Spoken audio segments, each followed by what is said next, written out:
O desemprego caiu novamente no Brasil, teve um recuo de 5,8% até junho e atingiu o menor nível da série histórica. Para falar sobre esse assunto, eu convido agora Ilana Miller, ela que é especialista em gestão de pessoas. Ilana, seja muito bem-vinda ao nosso programa.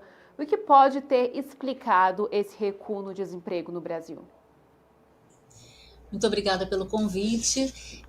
Então, a gente precisa olhar que numa taxa, né, quando a gente olha desemprego, nós estamos olhando também. Existem pessoas que estão mais ocupadas, ou seja, que são autônomas, que têm o MEI, né, são microempresários, e que não necessariamente, quando a gente está olhando esse índice, a gente está olhando que existem mais pessoas com carteira assinada trabalhando. Nós temos hoje quase 40 milhões de brasileiros com carteira assinada e temos sim mais pessoas ocupadas, que isso é muito bom para a economia também, faz a roda girar de uma outra forma, né? Então as pessoas estão procurando autonomia, procurando independência e não necessariamente existe uma relação direta com mais emprego de carteira assinada. Tá? A gente precisa entender e fazer uma leitura dessa notícia, que é uma notícia muito boa e favorável para o país. Ilana, o tarifaço que vai ser aplicado a partir do dia 6 de agosto pode ter algum impacto no desemprego brasileiro? Sim, Lara, é uma preocupação, sempre. Né? Empresários, a gente acabou de ver na própria SBT News como o tema é polêmico, né? O tema impacta várias áreas, vários setores da economia e certamente sim, pode vir a ter impacto em alguns segmentos em especial.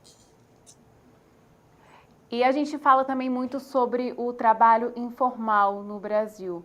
Como que fica essa situação agora com esse recuo no desemprego?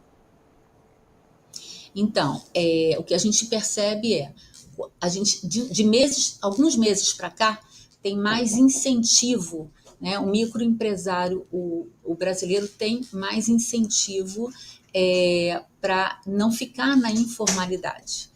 E isso a gente percebe que é muito bom para todos, né? A diminuição de pessoas trabalhando na informalidade no nosso país, ela vem também um fator positivo, inclusive para as pessoas, para a trajetória de vida e carreira das pessoas. E fazendo uma analogia ao tarifaço, também seguimos com a mesma preocupação. Tá? Tanto para aqueles com carteira assinada, quanto para aqueles que estão seguindo uma carreira autônoma, independente e na informalidade, inclusive.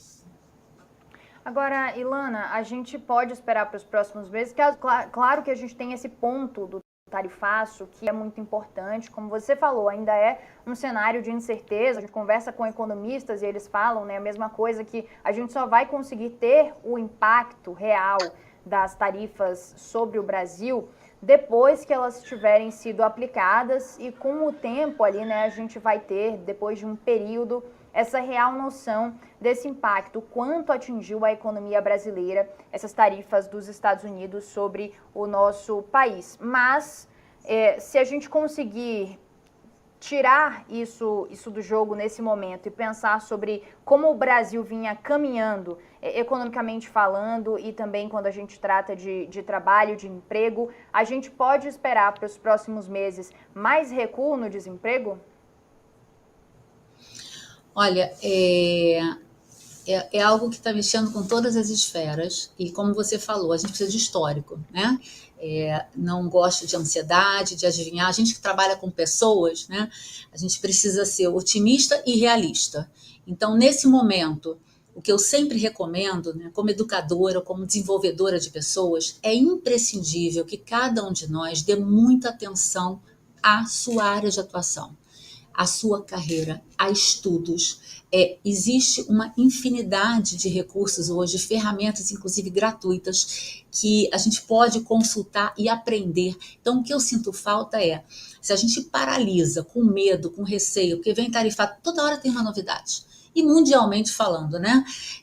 O futuro é agora, já chegou. Então, estuda, se prepara. Agora eu estou com medo da inteligência artificial. Agora eu estou com medo do tarifaço. E aí você vai paralisando e aí sim você fica para trás. Então, o meu recado é: se aperfeiçoe, se atualize e escolha de fato uma área de atuação que você tenha brilho nos olhos, que você goste, né, de aprender e de se desenvolver.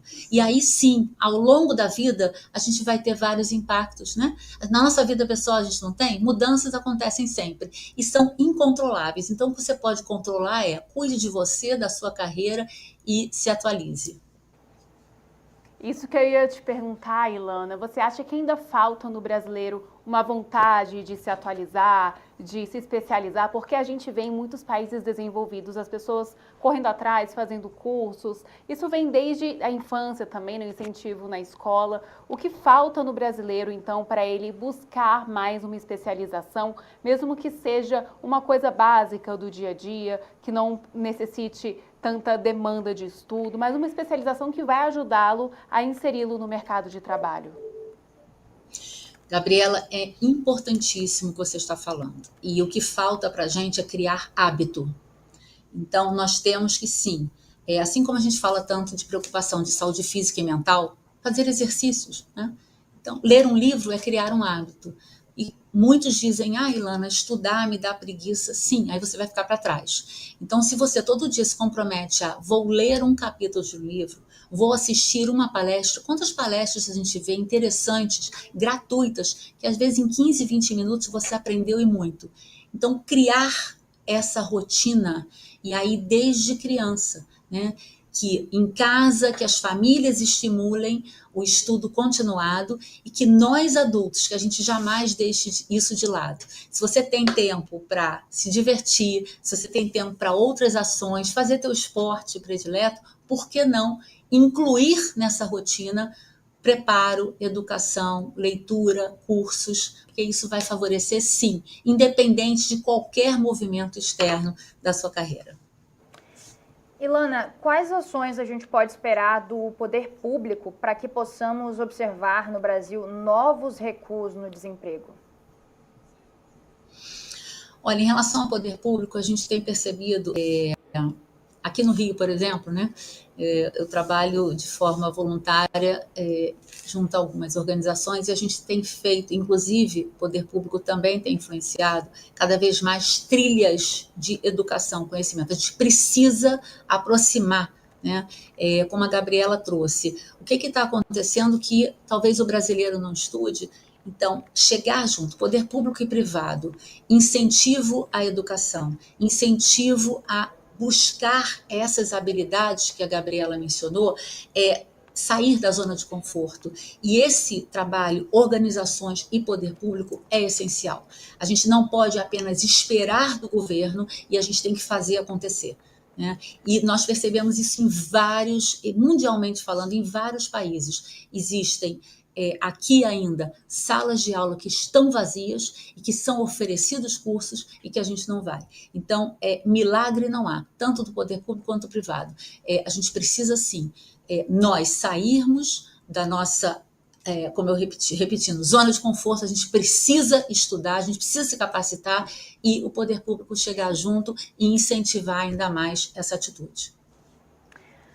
Bom, muitas vezes a gente dá notícia, né, Ilana, e a gente pensa em números e banaliza esses números. Houve um recuo no desemprego de 5,8% e a gente não para pensar, de fato, do impacto disso, né? Quantas pessoas são impactadas, como a economia brasileira é impactada. Então, eu queria que você falasse um pouco sobre isso, sobre como o recuo ou o aumento no desemprego impacta o Brasil como um todo em diversos setores, né? Então, é imprescindível mencionar que hoje a gente tem população ocupada quase 100 milhões de pessoas. Quando a gente está falando de recuo, nós estamos falando em um número significativo, empregados com carteira assinada de quase 40 milhões, nós não tínhamos esse número há pouco tempo, né? Então, quando a gente fala em percentual, quando a gente traz para a realidade números, dados e fatos, a gente precisa sim celebrar, mas celebrar com o pé no chão. Né? Ainda não chegamos ao nosso alvo, ainda não chegamos a um objetivo que nosso país precisa e merece. Então, em termos de números, trabalhadores formais, a gente vê, inclusive com carteira assinada, que a gente vem aumentando. O nosso gráfico está melhorando, mas precisamos sim que as pessoas também, às vezes eu menciono, temos vagas em aberto, trabalho com processo seletivo e a gente não consegue pessoas. Por quê? Baixa escolaridade, baixo preparo. Então, assim, quando a gente fala, não é um lado só da história. Poder público, privado e cada um de nós temos que fazer e criar e construir uma história diferente. E aproveitando, Ilana, essa sua fala de que a gente vê, né, muitas vagas em aberto, as pessoas realmente às vezes não têm a capacidade porque não tem estudo para vaga. E a gente vê, por outro lado, também, infelizmente, pessoas que não querem uma carteira de trabalho assinada. Claro, a gente tem esses números de agora, mas existe essa realidade, porque a gente vê que às vezes a pessoa fala que tem algum benefício, que pode perder um benefício, para ela não compensa um trabalho CLT, mas sim um trabalho, como o brasileiro chama de bico, né, para conseguir um dinheirinho mais rápido, sem ficar presa a um horário. Qual é a sua análise quanto a isso? Gabriela, esse é um comportamento horroroso, tá? Sou radicalmente contra. Então, a essência de uma educadora é que as pessoas realmente invistam em suas vidas, se desenvolvam, né?